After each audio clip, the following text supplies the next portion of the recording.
Welcome to Season 5 of Design Nerds Anonymous, the podcast that sparks curiosity at the intersection of business and design. I'm your host, Amanda Schneider. Every episode in this season is packed with knowledge handpicked from 6 months of intense research during ThinkLab's most recent design hackathon. We're exploring how the ripple-up effect of Gen Z is set to drive change. On this episode, we'll be exploring a topic that is ever evolving, and especially so with this new generation: learning. In Chapter 1, we'll be joined by researcher, author, and podcaster Megan Grace to explore the age of lifelong learning and delve into the unique challenges faced by Gen Z as they strive to stay up to speed and adapt in an expanding professional landscape. Then, in Chapter 2, we'll hear multi-generational perspective from Stantec, a top interior design giant of design, who will help us apply these insights, especially as we think about the workplace of the future. So whether you're a young professional seeking guidance, a manager looking to support your Gen Z employees, or simply curious about the future of work, this episode offers practical tips and inspiring stories to navigate the demands of the age of lifelong learning. But before we dive in, let's give a big shout out to our incredible sponsors who make this podcast possible. Designers are specifying products, they're not buying them. There's a really different nuance between specifying a product and all of the ultimate requirements and goals that go into the project versus purchasing something. So how does Managing Commercial, as a partner, as a committed collaborator, serve them better? We want to connect with our customers in a way that brings meaning to what they're doing. That's another reason that our sales reps are out there supporting them. We should be putting time back in their day. How do we harness resources, technology, and people and relationships and really push that into creating more space and time in someone else's life? And then ultimately having a really good outcome for the end user. That is what Managing Commercial is here to do. At ThinkLab, our mission is to help you navigate what's next. So we carefully select sponsors that you want to hear from, industry pillars who can contribute to these conversations in meaningful ways, like the Mart. I'm Byron from the Mart. It's more than just a building. The Mart is interwoven into the fabric of Chicago as an innovator in culture, design, art, business, technology, and more. This season, the Mart shares insights on the continuous innovation and creativity emerging from its storage showrooms. It's everything you want to know before and after NeoCon, the commercial interior design industry's most important event of the year. All right, my fellow design nerds, let's meet our Chapter 1 interviewee. My name is Megan Grace. I'm a generational researcher. I co-lead the Institute for Generational Research and Education, and that's where I'm able to explore through research and educating others on generations and helping individuals and groups better identify really what makes each generation unique, but then how we can best all work together. Through that work, my research partner, Dr. Corey Seemiller, and I have actually been working on generational research, mostly with Gen Z, for the last 10. And through that time, we have conducted 5 studies that we have homegrown. And then we've also been able to write a number of books. So our first book was Generation Z Goes to College, which was very focused on Gen Z in this college, higher education, post-secondary lens. The second was more the encyclopedia of Gen Z. It's called Gen Z: A Century in the Making. And you can just jump into any chapter. Like, I want to know about communication, but I also want to know the deep context that has shaped this generation's viewpoint on communication. And you can do that. We're actually in the process of writing 2 more books right now. So we stay busy between the research and the writing and various types of educational offerings to those who want to learn about generations and foster good generational relationships. And then I also host a podcast, hashtag Gen Z is in its 5th season. And through my podcast, I just spend time with either Gen Z themselves talking about their lived experiences and pairing that with research findings. So right now, the oldest of Gen Z are 28. So we're doing a lot of study of these older Gen Z in the workplace and how they're starting to shift the way that we work, the way that we look at work, We look at teams and environments. One thing I love about you and Corey's work is that you are taking this same approach that we have, which is not generations as stereotypes, but more Gen Z as prototypes, to really look at understanding their perspective, but using that insight to benefit all. I would love for you to share from your extensive research, what are the top 3 things that our listeners should understand about Gen Z and how it's feeding into this era of lifelong learning? First, you pointed out a really great point of stereotypes versus prototypes. No matter what generation you're in, you're still a human, and human development, like our hardwiring has not changed. How our hardwiring navigates society has changed. It's truly the difference between generations. I use the 19-year-old brain as an example. 19-year-olds that were millennials still had the same innate desires and needs as 19-year-olds in Gen Z and then 19-year-olds in World War II. Like 19-year-olds are always going to be 19-year-olds because our brains are hardwired that way. So what we really have to do from a generational perspective, and this could be one of the first things we need to know about Gen Z, is first, we're studying humans. So there's always going to be innate needs that they're trying to fulfill. The second thing is, when we're thinking about generation, is that we have to look at that really unique context. It's going to change the way that their behaviors as humans will be different than previous generations. One of those being, for Generation Z, is the heavy involvement of technology. They've never lived an entire day of their conscious life without the internet being accessible. Previous generations have recollection. And so when I think about learning and when I think about Generation Z specifically, that's such an important marker of when we think about what learning truly is. It is taking information, it is taking concepts, it is comprehending them, it is applying them, and then it's integrating it into our lives, behaviors, perspectives. So it's deeply rooted in how we navigate information and relationships. And so when you just break it down to that, Gen Z has a super unique context, familiarity, comfort level with learning in spaces that previous generations had no concept of. The only way you could learn stuff way back when was like reading a book on your own, maybe watching a VHS tape, and interacting with a teacher. And that's where we've seen this democratization of information, this widespread nature of information and connection that is really fundamentally changing how we design learning environments. And it's changing the way and the role of instructors. It's changing the way and the role of people that are trainers. I know from a professional space, educators look like the form of potentially people in charge of new employee orientation or onboarding programs. Those are still educators that have a critical role in the learning experiences. Supervisors have critical role in training. And really anyone that's teaching someone how to do their job or get integrated to an organization is an educator. And so we all have a kind of a responsibility to adapt our instructional methods. I think that's one thing about Gen Z we have to keep in mind, is that context of information is a really strong undercurrent, but the byproducts and the intersecting nature of technology and information and connection also allows them to be connected to different types, volumes of information. So they're much more informed on pretty deep social issues for their age. When I compare myself at 16, I was not like, what will my generation do to save the environment from climate change? Wasn't thinking about that because the sphere of my world was my high school, like such small things. And so I also didn't have access nearly to the same degree of the level of news, internet, and all of that to be exposed to social issues and then people that have similar interests as I do. So that's two things, is they're navigating an entirely different, expansive, and ever evolving world of information. And so that is a big shift for learning and training. You mentioned the word training as we get deeper into Gen Z. I think when you say the word training, it imparts the opposite of this democratization of information that you're talking about. It sounds like an older informing a younger, a teacher imparting their knowledge. And what we heard so much was this desire for access.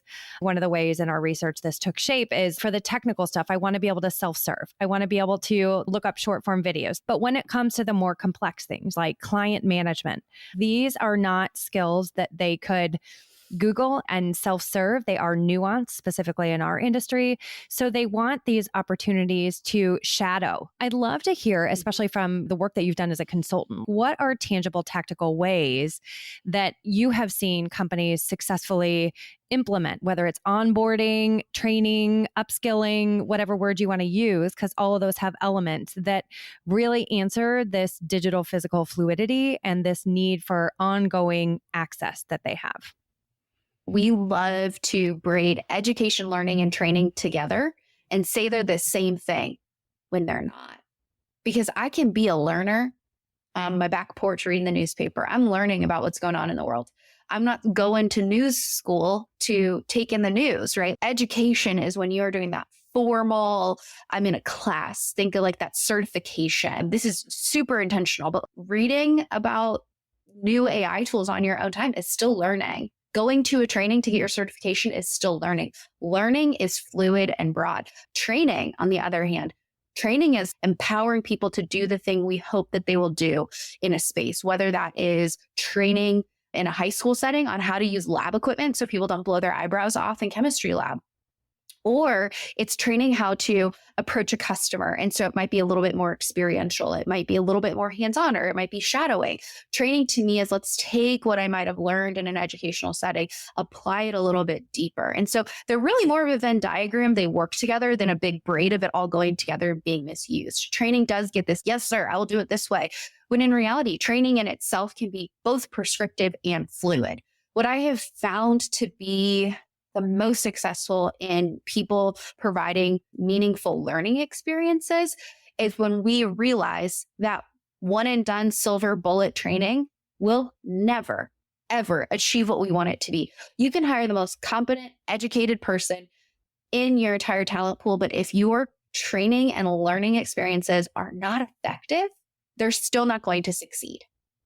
For a very long time, we've looked at learning as this provision of one singular source of knowledge, the trainer, the instructor, the educator, downloading information into the learner. And that's a power dynamic that has switched with that democratization, that learners can also guide their own experience. They can contribute to it. We live in a Web 3.0 environment that means users get to be a part of the experience. And that should be a part of any learning experience because that's a part of the world that most people, especially Gen Z, are navigating. What's so interesting about your answer is nothing you said applies only to Gen Z. As we talk about connecting these generations, it's really, this is good feedback and fodder for all generations.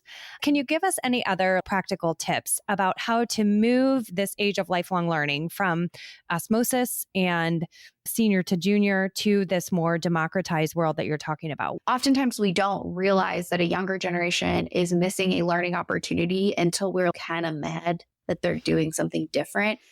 And we get mad because it's different. And we don't stop and say, oh my goodness, this is different. We say, kids these days, get off my lawn. Like we become that old man saying, get off my lawn, you kids, so fast because it's different. But then we have to go back and be like, where did I, as a seasoned professional, learn how to do this? My interactions with others, my mentors, my good bosses, bad bosses, you name it. We have to put ourselves back in those shoes to be like, okay, this is how it might have been learned when I was in a similar space of my life.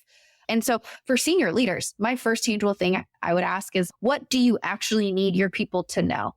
And what is more important, that these people know how to do what you want them to do, or that you are the person teaching them?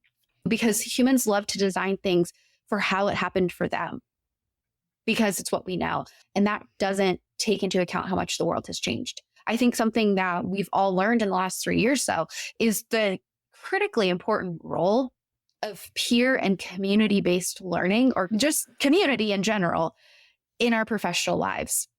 And the power of having a mentor, whether it's formal or informal. Healthy cultures are important. And these are things that are deeply important to Gen Z.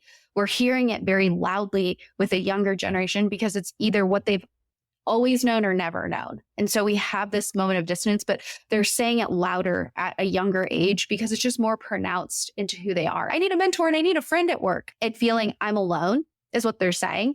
But what they're asking for is, again, something that any previous younger employee or newer employee wanted at that same stage at any other generation. So it's both recognizing the world has changed, recognizing it's okay to do things differently as long as we are achieving the outcomes we want to achieve. And then the other piece of it is the importance of that social connection. And again, that's not just Gen Z, it's just pronounced right now for Gen Z.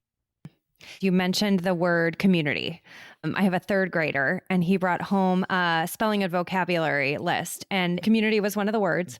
And the definition was a geographic area where people reside. And I thought it was such contrast because I was listening to a LinkedIn Live audio session with one of our other podcast interviewees, where she said, if you want to get to know a Gen Zer, you simply ask them, what communities are you a part of?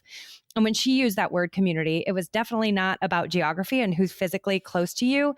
It was about the digital communities you're part of. It's about people with common passions to you that you choose to hang out with online or offline.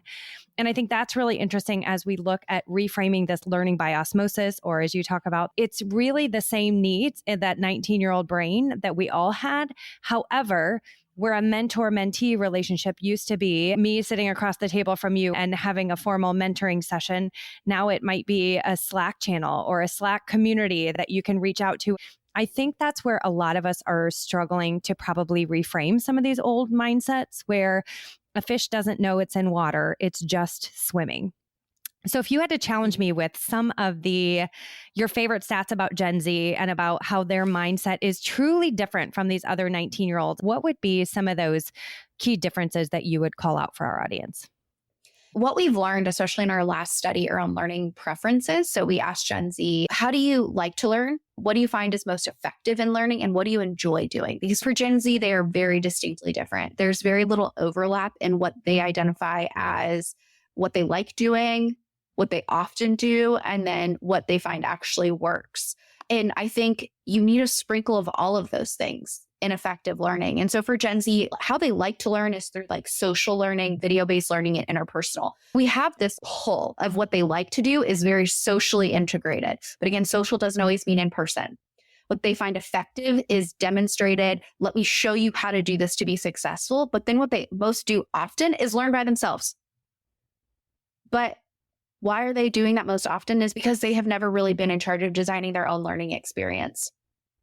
I share that with people that are in charge of designing learning experiences. It is okay to do some independent self-guided learning, but what is that going to be paired with? Will it be paired with a peer discussion or a coffee chat with your mentor to talk about that online module, or a group discussion, or going to a conference? What is going to be happening next? And then what is effective? We have to figure out how can we ensure that we're giving them an emotional safety net to say, we're not going to let you fail. We want you to learn. We want you to succeed. That's what they need to hear from older generations. And then there's this really interesting piece that Gen Z has around group work. So we know that they like being around others. They're actually, despite spending a lot of time learning alone, most of them prefer group work. But how we structure group work is really important. So peer groups are important for certain things, but the one area where they are not keen on group work is they have an issue with trusting others with their success. And that fear of failure comes up. They are concerned about people following through on deadlines and quality of work, and the idea of coordinating other people and the interpersonal struggles that come with working with others. Collaborating is hard. Conflict with groups is hard, and that is something they don't like doing. But to me, I say if they like group work, we have to figure out how we structure, how is success assigned, but also how do we help them develop the interpersonal skill of being okay with conflict, being okay with dissonance, and the fact that people are difficult sometimes. And we have to work with others to be successful in our world. And I feel like that is something that's probably misunderstood about Gen Z a lot. I think a lot of people blame their digital eagerness as their downfall in their social skills. Do you think that's the case, or do you think it's deeper than that? A lot of people are like, Gen Z loves to be online. I'm like, no, Gen Z was a role model. This is how this place works. Like society is all online. They did not just show up and say, we're doing things online, you old people. No, they were taught how to do this by other people in various spaces. Their digital eagerness is actually more like a digital okayness. Like they're like, yeah, sure, we'll do it. We would prefer to be with others because they're still humans and they want to be around other people. They will also say they're deeply lonely, that they want friends, they want opportunity to connect. Like they're accepting and integrate technology for what it is supposed to be, a way to efficiently do things and to connect when is necessary. But we study their level of preference around communication, and what they prefer to do is actually be with others. So it's popping up again in their learning preferences and their communication preferences that we've been online. We would love to spend time with a human. But they need a good reason too. Like they don't want to Yeah. be told, come to the office 5 days a week and sit in this chair from 9 to 5. So I feel like there's also this tension that their version of in-person, be it learning or working, is not the same back to face-to-face that we're thinking of. Yeah. So we say, yes, Gen Z wants to be with people, and we misconstrue why we gather. In today's world, there is such a demand for people's time, eyeballs, and engagement. So if we're going to say, yes, Gen Z, you need to come to the office, like just to put them in their own little cubicle where they don't talk to anybody, which they could have done at home. No, give them a reason to be there. In general, the intentionality of how we invest our time and energy is at an all-time high in terms of the demands that are placed on us, whether you're a parent, a young person, an older person. The things that are pulling us in a variety of different ways is greater than it has ever been.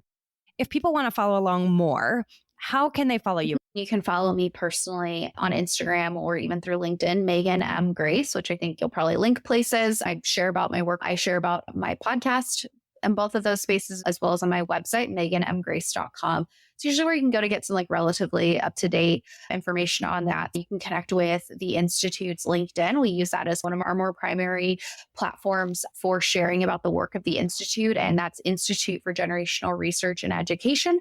And then our website is instituteforgens.org. And if they want to follow your podcast, where would they go?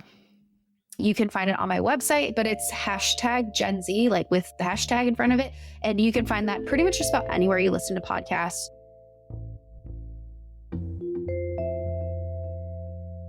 That chat with Megan certainly got my mind spinning. But the good news is we're just getting started.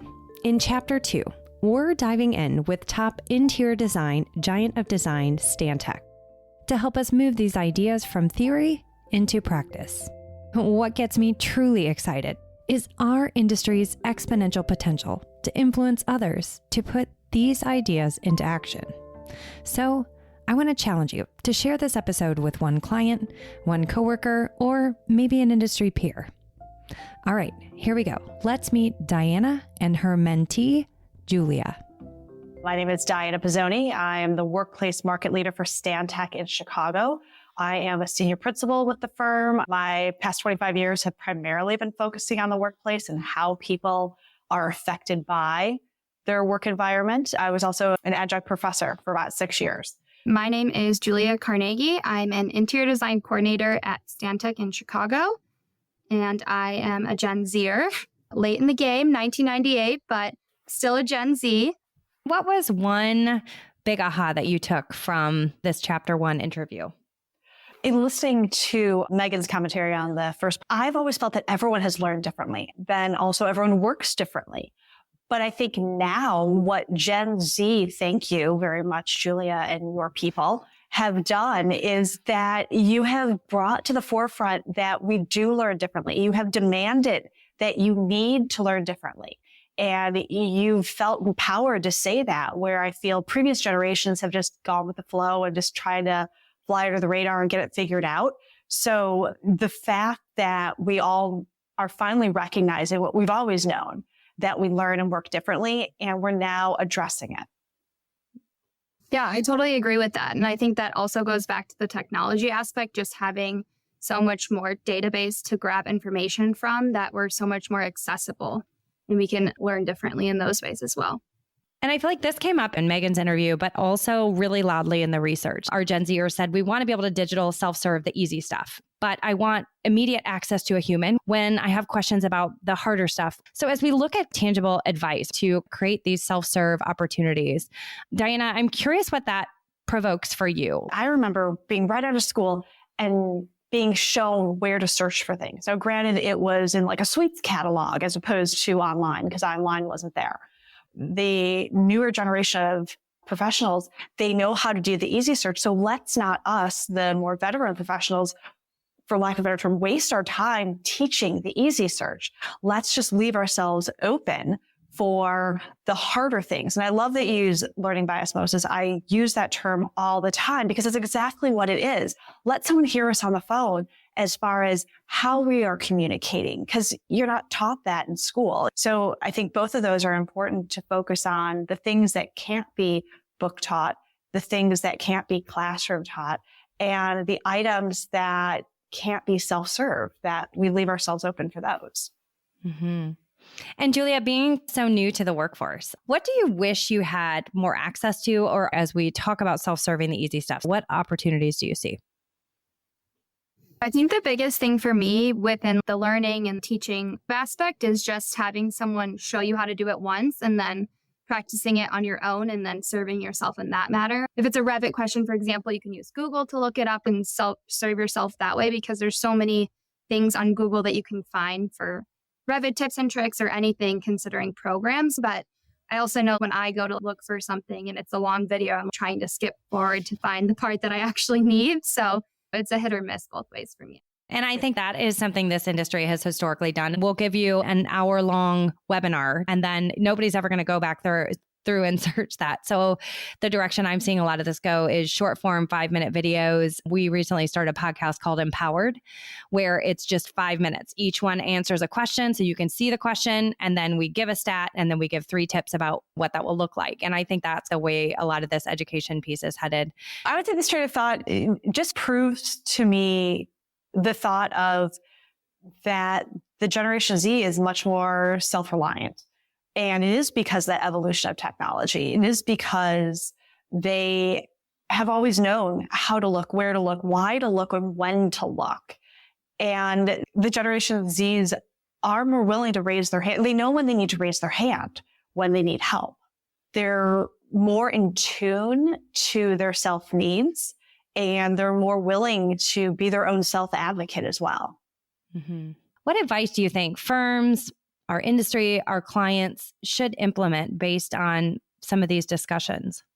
I think for me, it's just having a buddy to guide you and lead you through things that you may not understand. You can Slack them a question really quick or get a quick response. I think it's more having that person that you can lean on that will support you in your career from the early beginning and be with you throughout.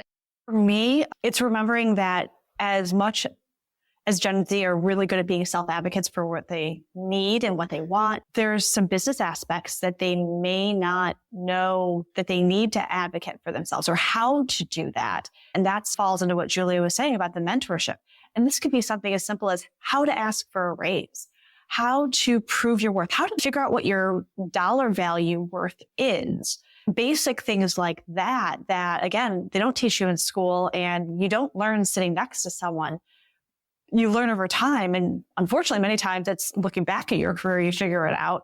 But I want every generation to know their worth, their value, and how to promote it. And not in the self-promotion, I'm so great, but in the promotion of, here's what I add to the group. Here's what I add to the team. Here's what worth I provide to the client to make our company better.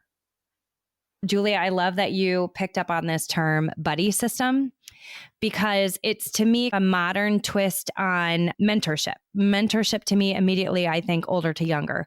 When I hear buddy system, I think peer, or I think someone maybe just slightly older than me. As you think about that and some of the concepts that Diana's talking about, I'm curious, can you help define for our listeners how a buddy system in your mind might look different from traditional mentorship or even boss-employee team structures?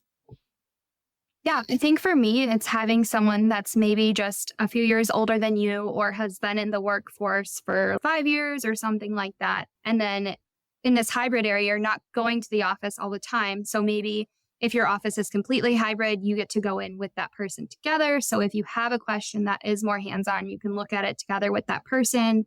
Or just having someone that you know will be there for you, won't get annoyed when you ask a question. Like, that kind of feeling is important. What makes you comfortable speaking up? Because that felt like a common thread between what you and Diana just said as well, is maybe not even knowing what questions to ask. And that's where Diana's saying she wants to step in. And I think that some of those barriers feel bigger in the virtual world. And even in our data, we heard the number one barrier was feeling uncomfortable. I don't want to bother someone, or even saying things like, I can't tell if and when they're available. I think for me, it's the aspect of just having someone that's online and available to you. And knowing right off the bat that you can be comfortable with that person and that person is your mentor. Otherwise, I feel like you have to gain that relationship from working on projects together and having that time spent together in order to gain that relationship. But I think if a firm implemented that like originally off the bat, then you would have an easier way of getting that relationship started. I feel like onboarding is a piece of this too. I totally agree, because the onboarding starts with the cultural aspect of what the company stands for, the human beings that are creating the company. And if you know how to navigate easily, so that way you can fit in, because we all want to feel good about where we're working. We want to enjoy what we're doing because we're here so often, whether here is at home or physically in the office. If you're not having fun, why are we doing it? One of the other things that stuck out to me as we look at tangible advice was also the frequency. I would argue again that our industry historically has been stuck on training. I think many industries are stuck on annual reviews.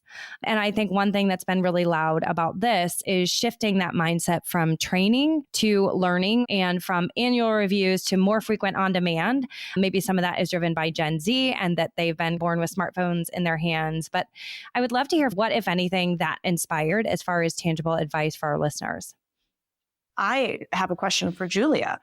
As the resident Gen Z on this conversation, do you want to hear that quick 1 or 2 sentence note randomly throughout the day or once a week or whenever it comes up, even though the comment might disrupt your pattern and flow that you're in that day?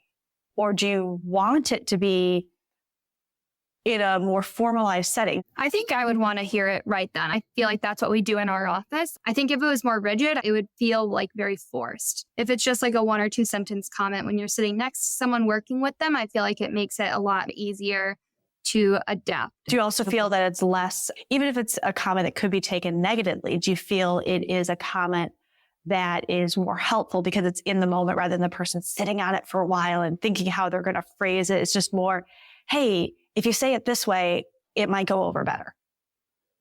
Yeah, I think that's more important to have it said right away rather than having it sit on. Because then if someone sits on that comment, you're like, why didn't you tell me? I already did this whole package and now I have to redo stuff. So it's just easier in the beginning.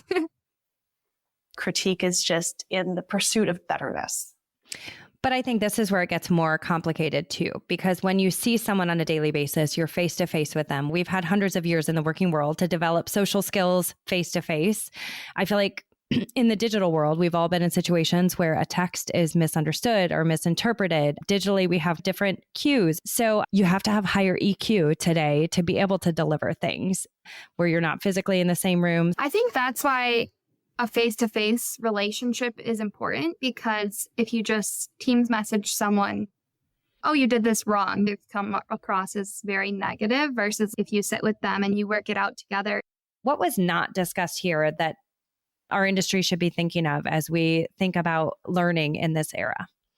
In my Gen Z hackathon, we talked a lot about why people stay at their firms and the longevity that people have there. For me, it's more about the people, the projects, and how you work with those people. I always go back to people because you can have a great firm with great projects, but if you're not enjoying the people you're working with and who you're doing the project work with, you'll never enjoy it. Which I feel like does go back to training, because it goes back to you feeling successful and good at your job. And a piece of that has to do with learning, making sure you're able to get answers, feel productive, feel successful. Diana, in closing here, what would you say? What was not discussed here that our industry should be thinking about when it comes to this topic? My early education was Montessori method. And it was learning your own pace, going at your own pace, developing yourself, developing a sense of ownership of what you were doing. And I think if more companies could think of that, whether it's in the design world or any other world, we all have an end game that we have to get to. We have to deliver the drawing set. We have to create these beautiful spaces or whatever, or create widgets, whatever it might be. But we all mentally have to understand that we're doing it a little bit differently, even if it's assembly line, there's something humanized about it as well. I love that. I think it's a perfect ending. Design Nerds Anonymous is a proud member of the Surround Podcast Network. Discover more shows from Surround at surroundpodcasts.com. Want more great podcast content from ThinkLab? Well, I've got great news. We took the traditional CEU and gave it a new twist by launching the industry's first CEU podcast called The Learning Objective. Now you can listen and learn on the go and earn CEU credits while doing it. And we've got a CEU certified episode just for you all around this topic of Gen Z insights. You'll find the link in our show notes. This episode of Design Nerds Anonymous was produced and edited by Sandow Design Group. Special thanks to the podcast production team, Hannah Vitti, Wise Grisette, Rachel Senator, and Samantha Sager.